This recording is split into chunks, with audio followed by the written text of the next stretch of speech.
필요하다고 그랬죠? 그렇죠. 역할이 달라.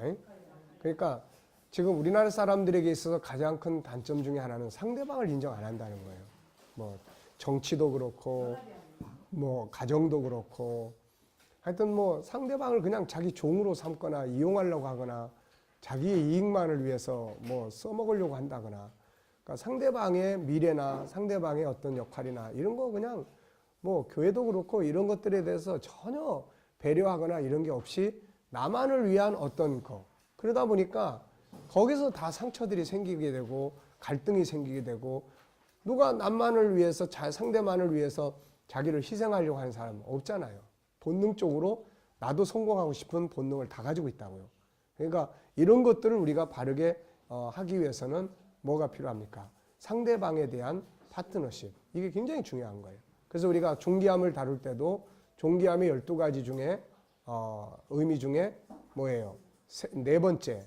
네 번째가 뭐였습니까? 인정이에요. 인정. 인정에는 두 가지를 거기 써놨어요. 하나는 뭘 인정하는 거예요? 존재에 대한 인정이에요. 존재. 그 사람이 옆에 있다는 그 사실에 대해서 그걸 인정해 주는 거예요. 가서 앉아있는데 유령도 아닌데 뭐 인사도 안 하고 왔냐고 말도 안 하고 모른 척하고 있으면 거기에 있어야 될 의미를 잃어버리는 거예요. 그러니까 항상 우리가 당신이 있음으로 인해서 내가 감사하다. 응? 정말 옆에 이렇게 늘 함께 있어줘서 고맙다. 이게 존재에 대한 이게 인정이에요. 그러면 그렇게만 인정을 받아도 어디 갔는데 말이죠. 예를 들어서 노예나 이런 데 갔는데 나를 아무도 인사를 안 해. 그러면 되게 기분 나쁘죠. 아니 그래도 내가 이 노예에서 서열로 따지면은 아니 근데 나를 뭘로 알고 지금 안 가. 그 다음부터는 이제. 그러니까는 이게 모든 게 다 그런 거예요. 남편이 집에 들어왔는데 아내가 인정을 안 해. 쳐다보지도 않고 걔는 나와서 막 환영한다고 난리가 났는데 애들도 방에 들어가서 공부한다고 나오지도 않고 그러면 이 남편이 말이죠. 도대체 내가 이 집에 왜 들어왔는지를 알 수가 없는 거예요. 이거 똑같은 거예요. 아내가 집에 있어 뭐가 했는데 남편이 들어와가지고 그냥 무시하고 아무 말도 안 하고 그냥 쑥 들어가더니 테레비 켜놓고 그 앞에 앉아서 도 닦고 앉았냐 이거. 그러면은 안 되는 거야 이게. 그러니까 인정, 존재를 인정하고 그 다음 뭐 하는 거예요? 수고를 인정하는 거예요. 그 사람의 수고를 인정하는 거예요. 막 야단치지 말고 그래도 뭔가 애를 쓰고 있단 말이에요 지금. 그게 내 마음에 안 들 수도 있고 계획한 대로 안 될 수도 있지만은 뭔가 움직이고 있다는 사실에 대해서 이걸 인정을 해줘야 되는 거야 이게. 그러면은 자기 잘못된 건 반성할 수 있고 하는 건데 그러니까 우리는 제2, 제3의 심판을 막 한단 말이에요. 이야기했잖아요. 잘못한 사람은 못 깨닫는 경우도 있어. 그렇지만 대체적으로는 안에 심판의 기능이 있다고요. 그게 거룩성이야. 스스로 느껴. 아, 내가 실수했구나, 이거. 잘못했구나. 근데 그 다음에 그게 1차 심판이야. 근데 그 다음에 2차 심판이 막 쏟아져. 그걸 놓고 막 야단쳐. 이러니까 이게 2차 심판이 사람을 삐뚤게 만들어지는 거예요, 이게. 네. 그러니까 그런 부분들에 대해서 우리가 파트너십이 왜 필요한지를 우선 알아야 됩니다. 그래서 우리가 파트너십의 중요성, 그 다음에 뭐 성공하는 파트너십을 만들기 위해서는 어떤 개념을 가져요? 승승의 관계. 지금 우리가요, 이런 공부를 해서 공감을 합니다. 그래도 여러분, 우리가 현장에 가면은 어느 게 더 익숙해져 있어요? 예, 자기만을 위한 승리에 이런 것들이 더 익숙해져 있습니다. 그러니까 이제 항상 뭐가 필요합니까? 그걸 의식할 수 있는 이쪽 기능이 커져야 돼, 이거. 이쪽 기능이. 이걸 자꾸 키워야 돼. 그래서 그렇게 하려면 뭐가 필요해요? 자꾸 암송하고 그렇게 해야 될 필요성을 자꾸 인식하고 그 다음에는 뭐예요, 이제? 외치고, 예, 자꾸 생각해내고, 이제 이게 필요한 거예요, 이게. 아주 공부 잘했어요. 네. 네. 딴 사람들은 옆에서 또 잘난 척 한다 그럴 거예요. 네. 그러니까 이게 삐뚤어진 거야, 이게. 잘난 척 한다가 아니고 뭐 하는 거예요? 아, 정말 열심히 공부했구나. 뭐 이런 걸 해야지 되는데, 우리 이거는 부정적인 게 커가지고 옆에서 누가 막 선생님 저요 그러면은 쟤는 그냥 왜 이렇게 잘난 척해? 이게 삐뚤어진 데서 나오는 거야, 이거. 그러니까 이런 것들을 창세기 1장 27절로 바꾸는 거예요. 존경해주고, 그 사람이 잘하는 걸 인정해주고, 예. 그렇게 하는 겁니다. 그러면 상대방이 내가 뭔가를 할 때도 저거 잘난 척하네 이렇게 안 하고 뭐예요? 상대방도 나를 존중해 주는 거예요. 아, 정말 열심히 사는 사람이구나. 아, 잘하는 게 참 많다. 보기 좋다. 뭐 이렇게 되는데 내가 그렇게 하니까 상대방도 나중에 내가 뭔가 할 때 지가 나보고 잘난 척 한다고 그러더니 더 잘난 척 하고 있는 거예요. 네. 이걸 가르쳐서 존귀함에서 뭐 했습니까? 5번째에서 뭐 했어요? 존귀함의 상대성 원리에 대해서 이야기를 했어요. 상대성 원리에 대해서. 네. 내가 존귀하게 여기면 상대방은 나를 존귀하게 여긴다. 내가 상대방의 말을 들어주면 상대방도 내 말을 들어줄 수 있는 이런 것들이 생기는 거예요, 이게. 그러니까 그런 부분들을 우리가 잘 알고, 그래서 파트너십이 왜 필요하냐? 왜 필요하죠? 네, 그러니까 파트너십이 뭐냐? 이거는 딴 데서도 다룰 수 있어. 근데 파트너십이 왜 필요하냐? 이거는 잘 몰라. 네. 그러니까 단편적으로 끝나. 우리는 파트너십이 왜 필요하죠? 네. 왜 역할이 다릅니까? 그렇지. 하나밖에 없고 다 다르게 만들어졌기 때문에 당연히 다른 역할이 필요하고 당연히 다른 사람의 역할이 있음으로 인해서 내가 내 이 역할을 할 수가 있는 거예요. 그렇기 때문에 다른 사람이 어떻게 돼요? 중요한 겁니다, 이게. 그 사람은 나의 승리만을 위한 종이나 기계가 아니고 파트너란 말이에요. 이 파트너라는 말은 기계나 종이 아니고 같이 동등한 관계를 가져야 될 사람이다. 그런 말입니다, 이게. 그러니까 이런 파트너십만 잘 인정을 해도 인간관계가 어떻게 될 것 같아요? 좋아지는 거야, 이게. 이런 데서 파트너십이 잘 안 되기 때문에 요즘 시대에 누가 내가 딴 사람한테만 섬기려고 그러고 누가 그럽니까? 예? 딴 사람한테만 머리 숙이고 섬기려고 누가 그래요? 안 합니다. 자기도 주인의식이 있고 자기도 섬김 받을 만한 존엄성이 있고 다 있는데 계속 나만 섬기라고 그러니까 감정 사나워지는 거죠, 이게. 그러니까 그런 파트너십을 하는 게 중요하고. 20장. 자, 이렇게 파트너십을 가지려고는 잘 하는데 이 이상한 사람들이 자꾸 있어. 예, 파트너십을 잘 하고 싶은데 그냥 아주 이상한 사람들이 있다고요, 이게. 그래서 자, 이런 내용들은 이제 우리가 좀 읽어보면 되니까 중요한 것만 이제 체크를 하고 넘어가겠습니다. 자, 우선 기본적으로 보면은 왜 이상한 사람들이 많을까요? 우리는 창세기 1장 27절이 실현되는 사람들을 만나는 게 아니고 창세기 3장에 사는 사람들을 주로 만나요. 그러니까 당연히 이상한 사람들이 많을 수밖에 없는 거야. 그래서 여기에 이상한 사람이라는 걸 또 책을 쓴 사람이 있어요. 내 옆에는 왜 이상한 사람이 많을까? 책 제목이 그렇습니다. 그래가지고 보면은 여기 쭉 소개했어요. 남의 업적 가르치는 사람, 또 뭐든지 아는 체 하는 사람, 236페이지예요. 화 잘 내는 사람, 치근덕거리는 사람, 거짓말 일삼는 사람, 남의 성공 시기하는 사람, 까다로운 척 하는 사람, 불평불만이 많은 사람, 그때그때 인격이 달라지는 사람, 거저 먹으려는 사람, 불행 바이러스를 퍼뜨리는 사람, 긍정을 강요하는 사람. 이게요, 긍정적인 사고는 참 좋은 건데 남이 지금 막 고민하고 있는데 그 속에 다 좋은 장점이 또 있는 거야. 이래버리면은 그냥 이거는 긍정을 가는 게 아니라 남의 일에 대해서 무관심하게 보이는 거예요, 이게. 네. 이런 거 조심해야 됩니다. 긍정적인 일단 공감이 필요해요. 그리고 내가 그 사람의 아픔에 일단 공감과 함께 도울 수 있는 방법을 찾고 난 다음에 그리고 나서 뭔가 그래도 우리가 또 이 안에 어떤 뜻이 있을지 모르니까 우리가 기도하면서 힘을 내자. 뭐 이럴 수 있는 거야. 하나도 안 도와주면서 다 잘 될 거야. 걱정하지 마. 이거는 안 되는 거예요, 이런 거. 이런 거 조심해야 되는 거예요. 그래서 이게 긍정을 강요하는 거, 이거는 것도 조심해야 됩니다, 이거. 자, 근데 이 저자가 맨 마지막 주제로 이야기한 게 뭐냐면은 나도 누군가에게 이상한 사람이 될 수 있다는 거예요. 어때요? 여러분들한테는 제가 좋은 사람이에요, 나쁜 사람이에요? 그렇죠.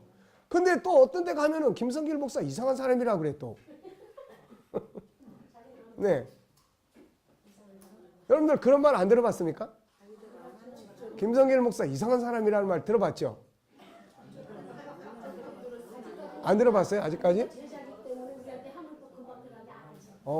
그래도 다행이네. 네. 응? 제가 신학교에서 강의할 때도요, 그 우리 신학 교수님들한테 어떤 학생이 그러는 거야. 교수님, 목사님을 보고 이상한 목사라고 하는 사람들이 교수님들이 있는데 들으셨어요? 그래서 왜 그랬는데? 그랬더니 신학은 모르고 맨 성경 이야기만 한다고 이상한 사람이라는 거야. 그래? 그러면 강의 들어봐. 내가 이상한 사람인지 아닌지 들어보면 알 거야.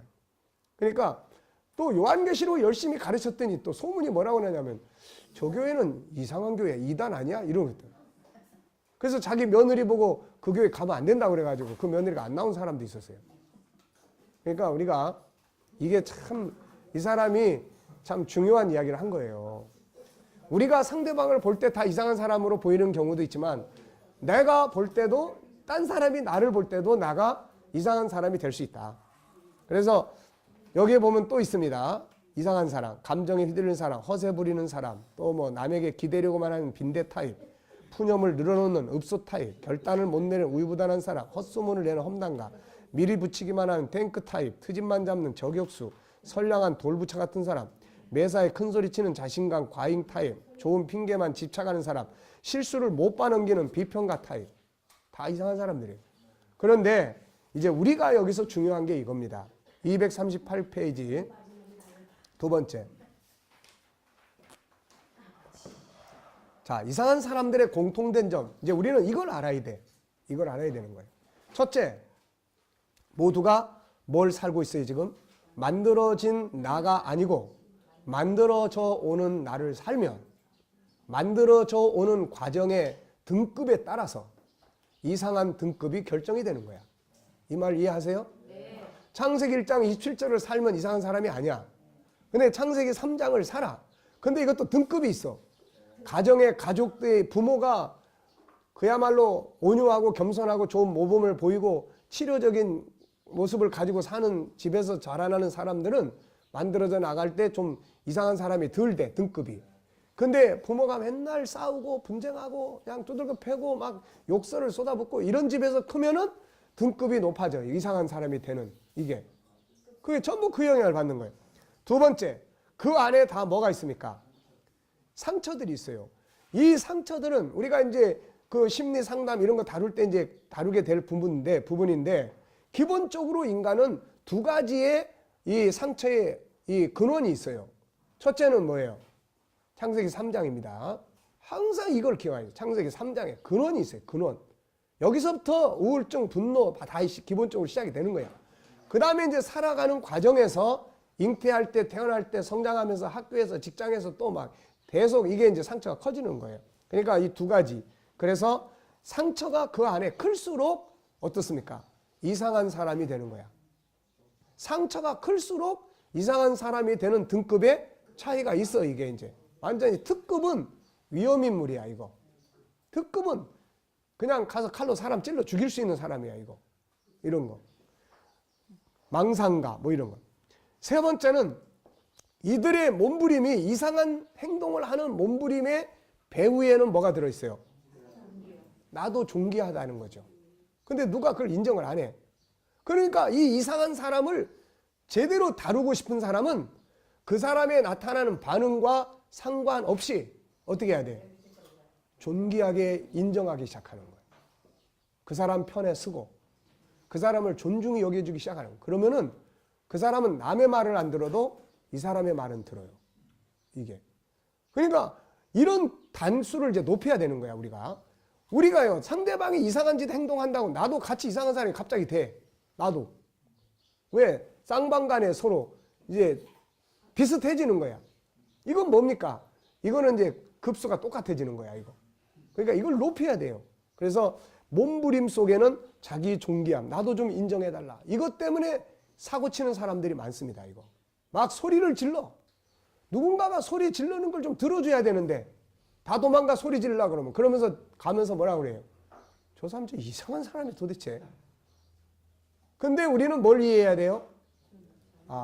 존귀하게 이 존엄성에 대한 상처가 커요. 실제로 임상을 해보면 우리 자신도요, 내 마음이 자존감이 커지면 소리 안 지릅니다.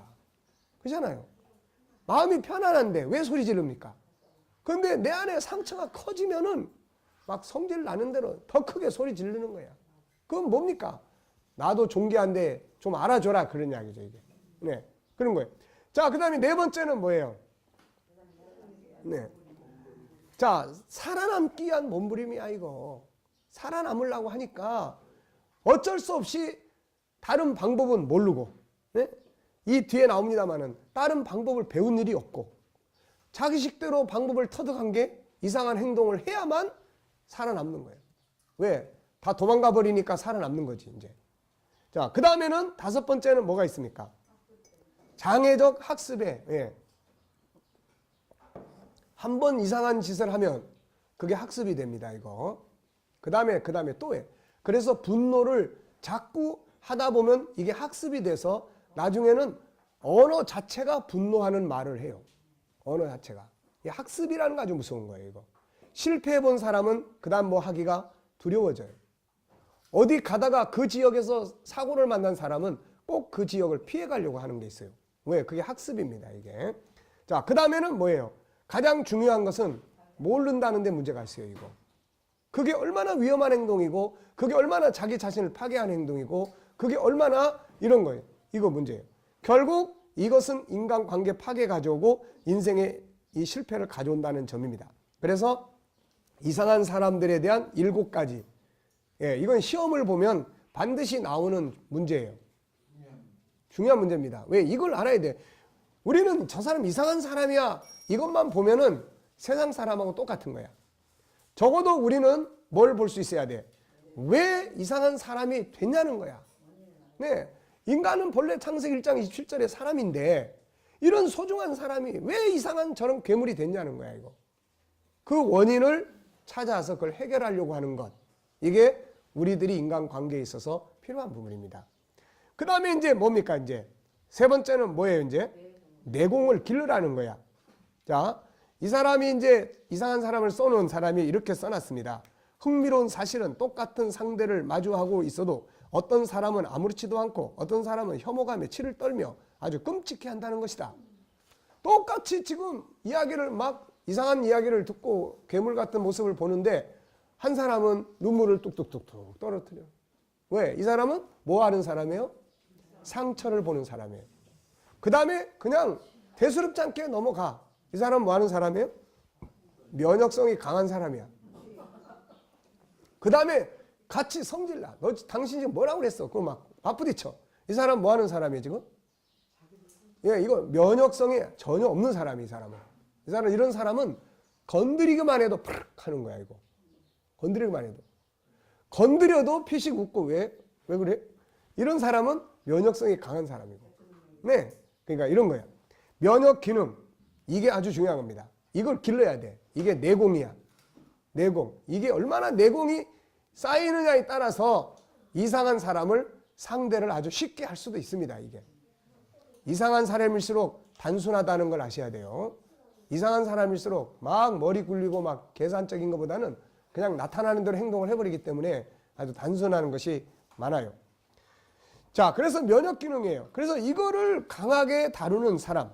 자, 보십시오. 이런 사람들을 파트너로 삼기 위해서 가장 중요한 것은 내공을 기르는데 예수님처럼 내공이 강해져야 됩니다. 사울처럼 한마디 말 때문에 인생이 흔들리는 정도가 되면 안 돼요, 이 사람은. 사울은 그냥 여자들이 말이죠. 다윗의 죽인 자는 천천히고 만만이고 사울이 죽인 자는 천천히라는 이 말 한마디 때문에 그냥 열받아가지고 인생을 망쳐버린 거야, 이 사람은. 요셉 같은 사람은 내공이 무지하게 강한 사람이에요. 다니엘 같은 사람도 역시 죽이려면 죽여라. 그리고서는 내공이 엄청 강한 사람이에요. 네. 그러니까 이런 부분을 아주 잘 표시해 놓은 것이, 묘사해 놓은 것이 창세기 49장 22절이야. 야곱이 요셉을 축복할 때 이런 말을 했습니다. 요셉은 무성한 가지, 곧 샘 곁에 무성한 가지라. 그 가지가 뭘 넘었어요? 담을 헐려고 하지 않는다는 거예요. 담을 헐려고 시도하지 않고 자기를 키워. 그래서 가지가 넘어버리는 거야, 이거. 이게 내공이 무지하게 강한 사람이에요. 우리는 근데 담하고 씨름해. 담하고 씨름한다고. 담하고. 이거 그냥 무너뜨리려고 막 고민하고 이걸 바꾸려고 고민하고 맨날 싸워. 싸우는 거는 이제 무너뜨리려고 애쓰는 거지, 이제. 내가 이기려고. 근데 그거 가지고 되는 게 아니란 말이에요, 이거. 어떻게 무너뜨립니까? 그러니까 어떻게 해야 돼요? 내버려 둬버리고 나를 키워. 나를 막 키워. 창세기 1장 27절을 막 키우는 거야. 그냥 존귀함도 키우고 모양의 다양성도 키우고 계속 외우고 암송하고 이 방향으로 가려고 하는 거야. 이게 커지면은 상대방이 그럴 때 딱 보여. 뭐가 보여요? 상처가 보여. 아, 많이 아프구나. 그럼 막 눈물이 나는 거야. 상대방은 지금 열내는데 나는 눈물이 나는 거야. 응?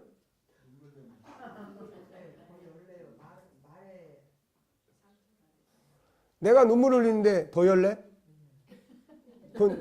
그건 이상한 사람의 등수가 높은 거야, 이게. 그건 이상한 사람으로서도 등급이 높은 거야.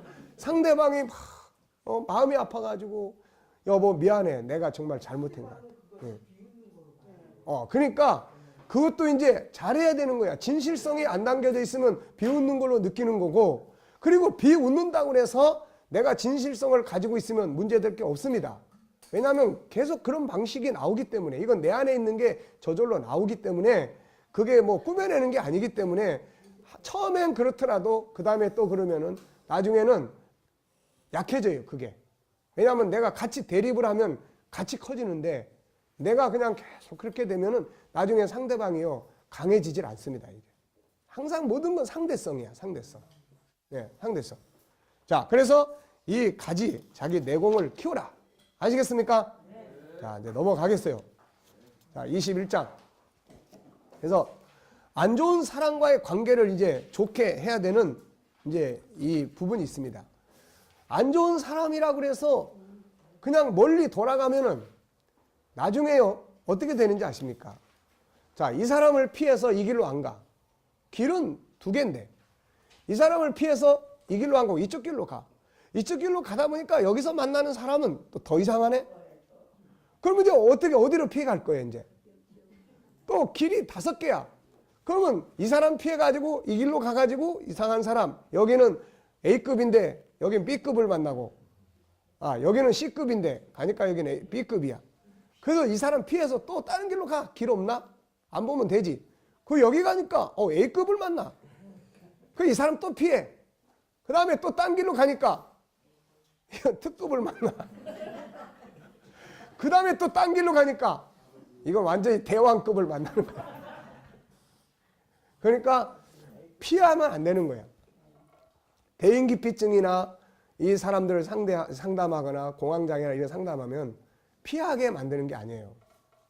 부딪혀서 그거 별거 아니네 이걸 만드는 거야. 이걸. 자꾸 피하면 절대로 못 고쳐져요. 그러니까 시간을 두고 먼저 누구부터 만나게 하냐면은 제일 약한 부분부터 만나게 해. 만나보니까 어때요? 혼자 만나는 거 힘들어하면 같이 이제 치료자가 같이 만나줘. 그래서 지난번에 어떤 사람도 영화관에 가면 자꾸 그런 강박관념이 떠오르는 게 있어가지고 좋다. 그럼 우리 같이 가보자 했는데 그 뒤로 좀 괜찮아져가지고 영화 그때 이제 또 젊은 여자하고 나하고 둘이 가면 또 딴 사람들이 오해할까봐 우리 집사람한테 여보 이제 우리 영화도 봐야 되게 생겼어 이제. 그래가지고 앞으로 이제 기회가 되면은 이제 영화관에 같이 가자. 거기서 어떤 발작이 나타나는지를 내가 봐야만 해결이 되니까. 그러니까는 치료자가요 어떤 때는 동행을 해야 됩니다. 이게 동행을 해야 되는 거예요. 현장을 봐야 되니까. 그러니까 근데 아직 다행스럽게도 아직 그 뒤로 많이 좋아졌는지 그 이야기가 이제 안 나와요. 그래서 이제 괜찮아졌는데 뭔 이야기 하다가 지금 일로 섰어요. 피하지 말라는 거야. 그래서 그런 그 공황장애나 대인기피증은 등급을 나눠요. 이렇게 제일 두려워 강한 거, 그 밑에 이걸 나눠가지고 제일 낮은 등급부터 가서 부딪혀보게 합니다. 같이 가서 자 어때? 만약에 사람을 무서워하면 사람처럼 비스무리하게 생긴 인형부터 가서 만나야 돼. 자 만나. 가서 때려봐. 때리니까 아무렇지도 않네. 자 어때? 괜찮아? 뭐 이 정도는 괜찮은 것 같은데요? 그래 그러면 이제 그 다음 B급을 만나러 가는 거야. 자 사람 많이 모인 곳을 피하는 사람.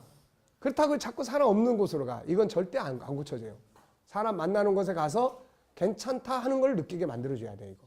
그러니까 이제 이런 것들이 부딪힘이에요. 그래서 성경은 피하라는 말이 아니에요. 죄는 피해야 되지만 우리가 그런 문제 앞에서 어떻게 합니까? 가라는 거야. 강하고 담대하게 가라는 거야. 그러니까 때로는 이게 부딪히는 겁니다. 그래서 안 좋은 사람과의 관계가 있으면은 이걸 자꾸 피하려고 하면 안 됩니다. 네, 피하지 말고 어떻게 해야 돼요? 부딪혀야 돼. 네, 그래서 부딪히는데 이제 어떻게 해야 되느냐? 자, 이렇게 부딪히는 거야. 그래서 첫째, 좋은 파트너를 만들기 위한 도구들을 우리가 공부 많이 했습니다. 이제 이 도구를 쓸 때가 온 거야, 이제. 네? 자, 좋은 사람은 장점이 많이 나타나기 때문에 좋은 사람이니까 이 사람은 손을 안 대도 돼. 근데 자, 너희를 사랑하는 자를 사랑하면 무슨 상이 있겠냐? 너희가 너희 형제에게만 무난하면 다른 사람보다 더 나은 게 뭐냐? 그러니까 성경은 이상한 사람에게 잘해야 된다는 거야. 무슨 말인지 알겠습니까? 이상한 사람에게. 그러면 이상한 사람을 잘하게 하려면 어떤 도구를 써야 될 거냐는 거야, 이거. 그래서 우리가 지금까지 공부한 도구를 기도하고 이런 건 당연한 거고, 그래서 도구를 쓰는 거예요. 뭐였습니까? 장점 찾는 거예요, 장점. 네, 장점을 찾아. 여기에 도가 터야 돼, 이제. 아무리 이상한 사람도 분명히 뭐가 있다? 장점이 있다는 거예요. 자기 장점을 대화 속에서요, 자기 장점을 이야기해주는 사람을 싫어하는 사람 한 사람도 없습니다. 자기 장점을 대화 속에서 상대방이 건드려주면요, 굉장히 기분이 좋아요. 이 방법을 써야 되는 거야, 이 방법을. 알겠습니까? 근데 이상한 사람한테 장점이 아니라 단점을 자꾸 이야기하는 순간 돌아버려, 이제. 이상한 것이 돌아버려, 이제. 네. 그럼 폭발해버리는 거야. 뭔 일을 저지를지 몰라. 그래서 여기 상진 이야기 또 했죠. 자, 이게 중요한 이야기이기 때문에 여러 번 나옵니다. 이거 다 외워두실 만한 이야기예요. 아이들 대할 때나 사람 대할 때나 이거. 그 다음에 넘어가겠습니다. 쭉 넘어가고 248페이지. 이해를 해야 돼. 이해력을 키워야 됩니다. 이해력을 키워야 돼요. 그래서 좋은 파트너십을 갖기 위해서는 이해력을 키워야 돼요. 우리는 이해할 수 있는, 또 상대방을 이해하는 세 가지 배경을 알고 있어요. 인간은 어떤 존재입니까? 맨 밑에 뭐 있어요? 맨 밑에 뭐 있습니까? 인간 3층천. 맨 밑에 본능이 있다고, 본능. 이건 어디서 나오는 거예요? 창세기 1장 27절이 기본 본능이야. 이건 나쁜 거예요, 좋은 거예요? 하나님의 성품이니까 좋은 거야. 잘해보고 싶은 거, 존귀하게 인정받고 싶은 거, 나도 누구하고 좀 친하게 지내고 싶은 거. 보세요. 내가 이 사람하고 친하게 지내고 싶은데 이 사람하고 친하게 지내지 않게 돼. 그러면 이 사람이 더 미워져, 이제. 사랑이 바뀌면 증오가 되는 거야, 이거. 무서운 거라고요, 이거. 네. 이해하는 게 필요합니다. 이해력을 키워야 돼요. 다음 장에서 이야기 많이 해요. 선으로 악을 이길 수 있어야 돼요. 선으로. 그 다음에 상대방의 공격에 상처를 받지 말아야 됩니다. 이거 아주 중요해요. 상대방의 말 한마디에, 그래서 전도서 7장 21절에 사람들이 하는 모든 말에 내 마음을 두지 말라는 겁니다. 자꾸 남의 말에 귀를 기울이면 무슨 소리까지 들립니까? 자기 종이 자기를 저주하는 것까지 듣게 돼. 그럼 기분 좋겠습니까? 우리 부교육자들이 맨날 앉아가지고 담임 목사 빨리 죽어라, 담임 목사 빨리 이런 소리까지 들리면 이게 되겠어요? 이거 안 됩니다. 그러니까 다 흘려버리는 거예요. 네. 이런 데서 자기를 키워야 돼. 야곱의 요셉의 가지가 담을 넘은 것처럼 이런 데서 이제 단수를 높여야 됩니다. 이거. 그래서 상대방의 공격에 상처를 받지 않아야 돼요. 누가 무슨 말을 해도 그래, 그 사람 요즘 뭐 상처가 많은가 봐, 이렇게 딱 하고 지나가 버려야지. 그냥 계속 그 말을 두고 나한테 그럴 수 있어? 홍 사모님이 나한테 그런 말 할 수 있어? 아니 나한테 그럴 수 있는 거야? 그러면 막 밤에 잠을 안 와. 네. 자, 그 다음에 이제 두 번째로 넘어가면 뭐 있습니까? 이게 250페이지. 단수가 높은 사람들이 있어요. 성경에 보면은. 예수님 아주 그냥 자기를 십자가에 매다는 사람들을 놓고 저들의 죄를 용서해 주시옵소서. 자기 하는 짓을 알지 못합니다. 아버지여 저들에게 벼락을 쏟아 부어 주시옵소서. 벼락은 뒀다가 언제 쓰실랍니까? 이게 안 되는 거예요, 이거. 자, 자신을 3번씩 부인하던 베드로를 또 어떻게 했습니까? 찾아와가지고 지금 베드로의 상처라는 건요, 남한테도 받지만 내가 남한테 잘못을 저질러도 그게 상처로 남아요. 이게. 그걸 치료하는 거예요. 자, 다윗도 역시 단수가 만만치 않은 사람이에요. 자기를 그렇게 죽이려고 쫓아다니는데 사울을 다 용서해서 그냥 옷자락만 잘랐는데 그것도 막 죄송하게 생각하고 살려보낸 거예요. 요셉도 만만치 않은 사람이에요. 자기를 팔아버린 형제들과 억울하게 감옥 생활을 한 사람들에게 원수를 갚지 않습니다. 오히려 그들을 사랑으로 품어요. 이게 뭐예요 지금? 가지가 이 사람 큰 거야. 그러니까 자기들의 원수를 뛰어넘어 버린 거예요. 이거 사랑이라는 걸로. 그 다음에 좋은 파트너십을 만들기 위해서 행동해야 될 과정이 있어요. 과정. 첫 번째가 뭡니까? 자, 생각하기인데 여기에는 해야 된다는 필연성의 생각을 말하는 거예요. 해야 된다. 자, 우리가 이상한 사람이라고 해서 피하지 말아야 될 이유가 뭐예요? 뭐죠?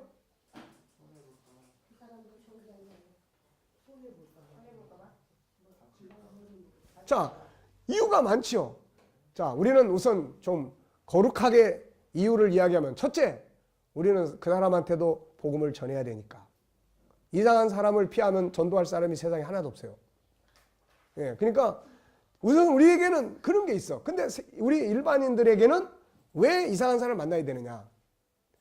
같이 살아야 돼. 피할 수가 없어.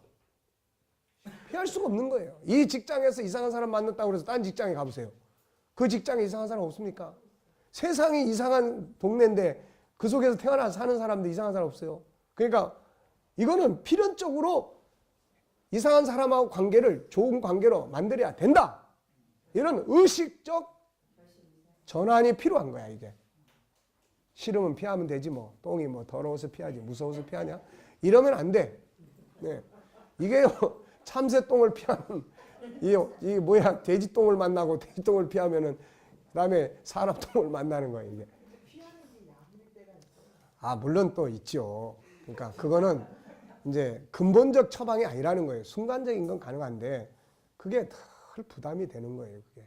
또 우리야 안 만나면 상관없어요. 그런데 업무를 보는 사람들이 어떻게 피합니까, 이거? 네, 매일 얼굴 봐야 되는데. 그러니까 이렇게 하기 위해서는 생각하기에 여기 옆에다가 쓰세요. 필연적 만남, 인식 전환 이런 게 필요한 거예요. 그래서 방향 정하기, 목표 정하기, 인정하고 받아들이기 이런 것들이 목표가 중요한 거예요. 가정 문제, 부부지간에 아무리 싸우고 분쟁해도 목표만 분명하면은 얼마든지 화합이 가능해요.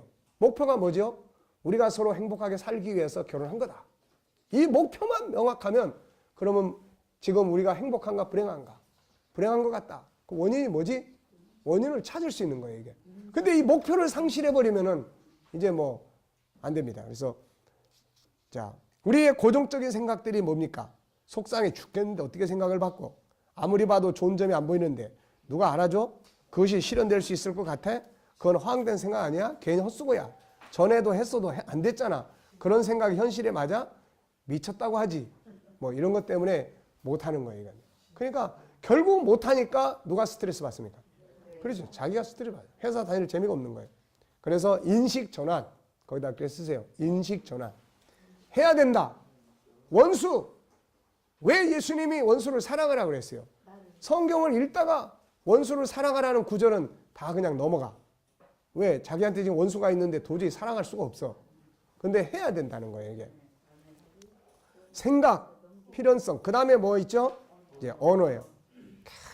우선 언어부터 하란 말입니다. 언어부터. 자, 나는 저 원수를 사랑해야 된다. 나는 저 원수를 사랑해야 된다. 사랑해야 된다. 사랑할 수 있다. 사랑할 수 있다. 계속 그러면 뭐가 바뀌어요? 감정이 바뀐단 말이에요. 뇌에게 입력이 돼서 정보가 감정을 바꾸는 거예요. 하고자 하는 마음이 생겨요. 이때부터가 출발점이야, 이게. 예, 그래서 언어. 그 다음은 뭐죠? 이제 행동입니다, 이제. 자, 넘어가겠습니다. 자, 그래서 이제 이상한 사람을 우리가 그렇게 하기 위해서는 뭘 키워야 돼요? 이해력을 키워야 됩니다. 안 좋은 애들이 안 좋은 과목도 좋게 하기 위한 거, 이해력을 키워줘야 돼요. 그걸 분석해서. 아, 그렇네요. 제가 아이들을 만나면은 상담하면서 제일 먼저 다루는 것이 너 사춘기가 뭔지 아냐. 이렇게. 그러면 기본적으로 사춘기에 대해서 다 안 좋게 생각을 해요. 부모도 너 요즘 사춘기야? 왜 이렇게 말 안 들어? 안 좋게 이야기하는 거예요. 그러면 아이는 당연히 사춘기를 두려움 속에서 부담감 속에서 사춘기를 보내게 돼 있어요. 그리고 누군가가 그걸 올바르게 이끌어주지 않으니까 애들한테 자 보세요. 사춘기에서 지난번에 멘토하는 아이에게 자 사춘기 속에서 네가 너에게 나타나는 반응이 뭔지 한번 쭉 네 생각대로 이야기를 해봐라. 그래서 같이 쭉 이제 조사해 가는 거예요. 사춘기에 엄마 말을 잘 듣기 싫어요.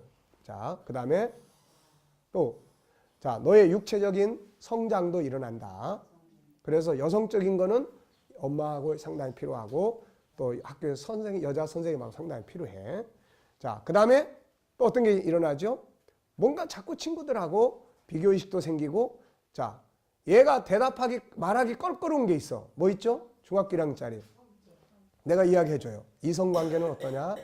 남자친구 있어? 괜찮아. 목사님은 멘토야. 멘토는 뭐든지 같이 대화를 나눌 수 있는 사람이야. 네가 하는 일에 대해서 잘했다 못했다 이걸 말하는 사람이 아니야. 그러니까 네가 남자친구 있어? 있는데 남자친구하고 그러면 남자친구와의 관계를 좋게 이끌어주는 거예요. 그걸 하지 마라. 너 공부하려면 그런 데 신경 쓰면 공부 안 돼. 이거는 안 돼. 이건 안 되는 거예요. 좋게 이끌어주는 거예요. 남자친구 어디가 좋으니? 마음에 들어? 그러면 어떻게 교제하고 있어? 자, 그래서 이 사춘기에 대해서 사춘기는 큰 집을 지어가는데 작은 집을 헐어버리고 큰 집을 짓는데 좋은 재료를 써야 된다. 이 점을 제일 중요하게 해요. 좋은 재료.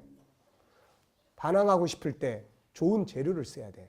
그럼 이럴 때 반항하고 싶을 때 어떻게 반항하는 것이 좋은 재료인지 이런 걸 이제 코치를 해주는 거예요. 그러면 얘는 그런 방식으로 해요. 엄마하고 갈등. 사춘기 때 대부분 갈등이 있어요. 지난번에 그 5학년짜리도 갈등이 있어요.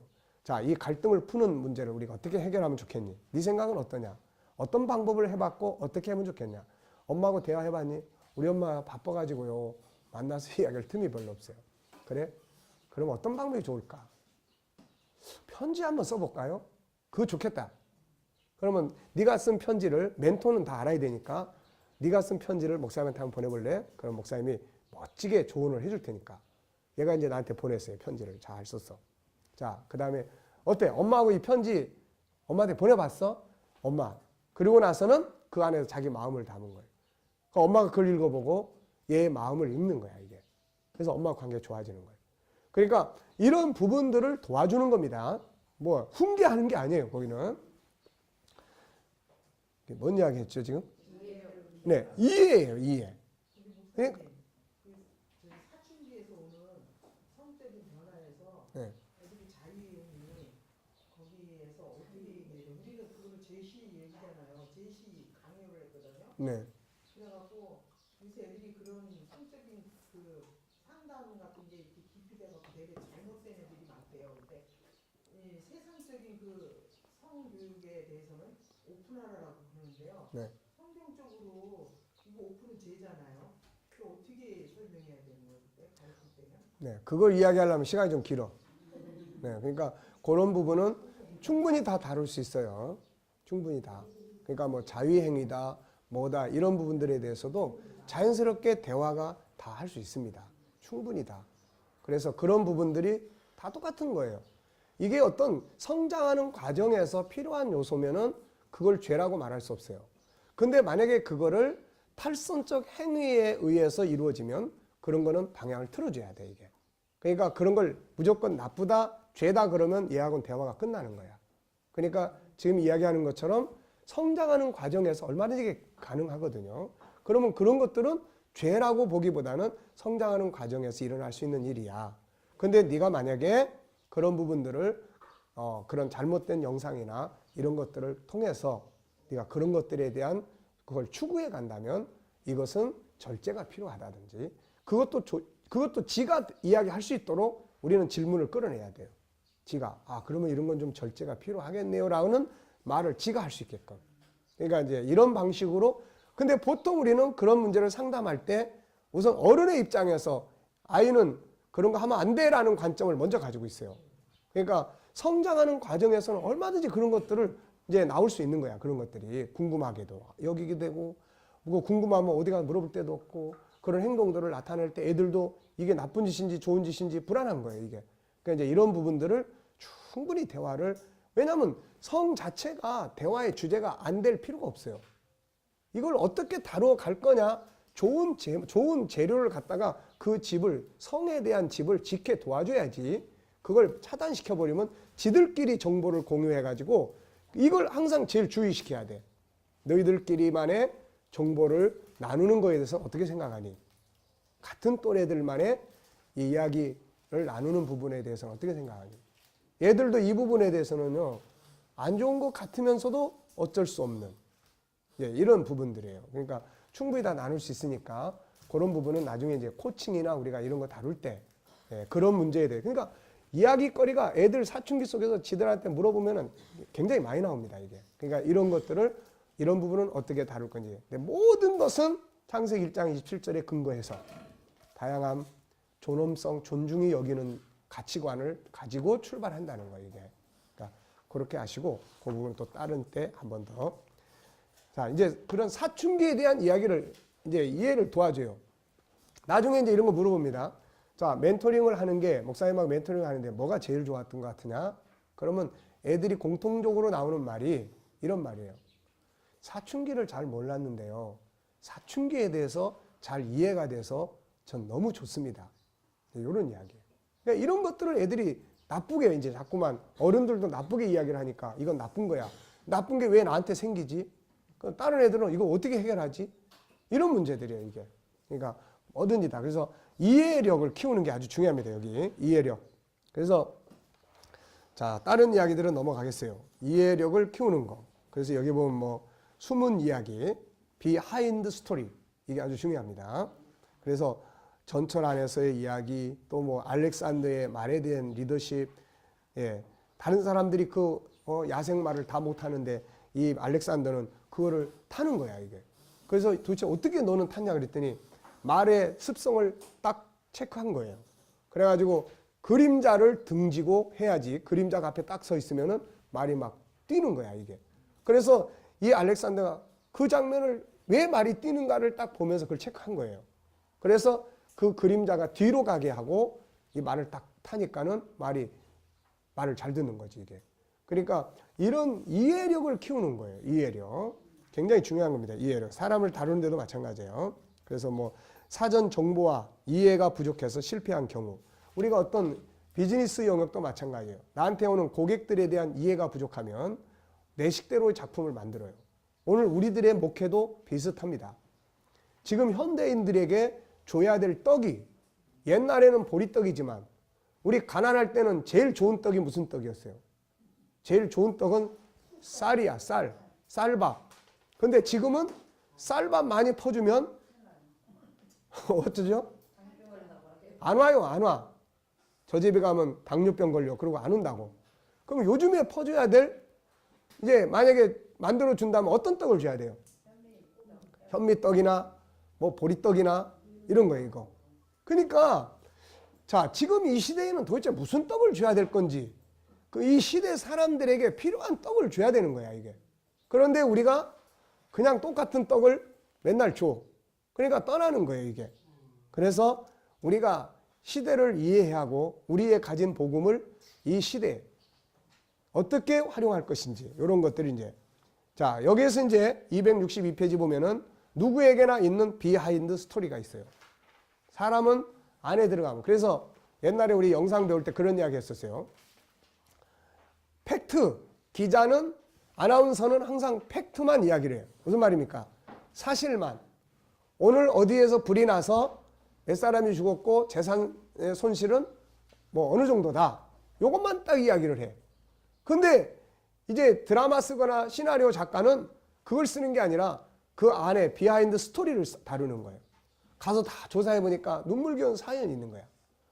소방수 한 사람이 휴가를 맡아가지고 자기 아내가 해산을 하려고 하는데, 그 해산을 하려고 하는데 병원에 가서 아이가 태어날 시간을 기다리고 오늘 태어나는데 갑자기 불이 났다고 연락이 왔어요. 이 사람의 역할이 뭐냐면 불이 나면 맨 앞에 가가지고 장애물들을 치우고 이런 작업이야. 그러니까 이 사람이 없으면 그 다음 불을 못 꺼. 그러니까 이 사람 갈등이 생기죠. 그런데 아내가 여보 걱정하지 말고 갔다 와. 그리고 남편도 내가 빨리 갔다 올게. 그리고 가서 치우다가 그 장애물들이 떨어져가지고 죽은 거야 이게. 근데 팩트에서는 이 아나운서는 불 끄다가 소방수 1명 세상을 사망 이거야 이거. 근데 그 장면을 나중에 알고 보니까 이게 막 눈물 겨운 거야 이게.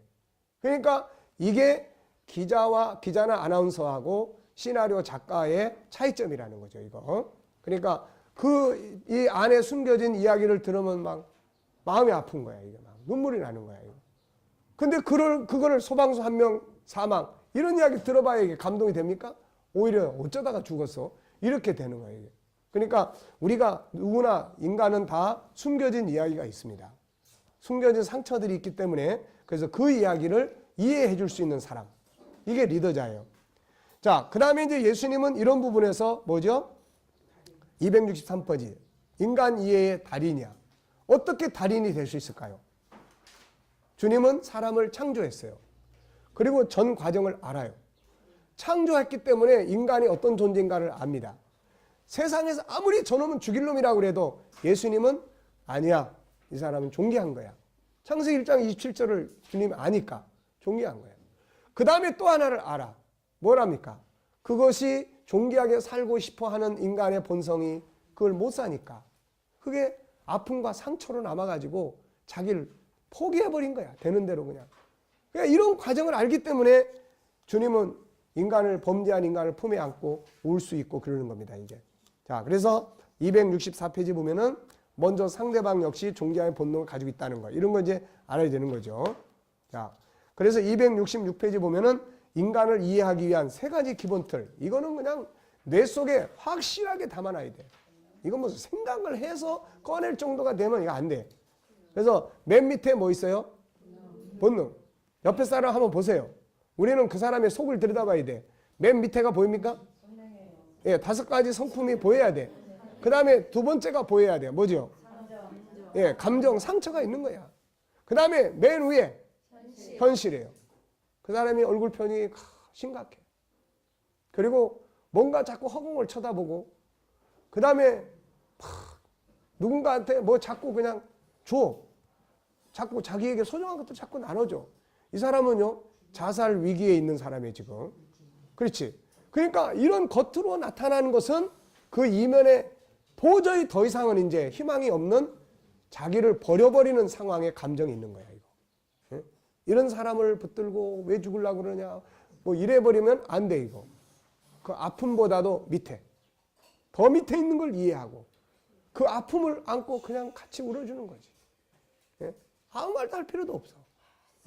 이런 것들이 이제 사람을 치료하는 방법이고 이해하는 방법이에요. 자, 알겠습니까? 네.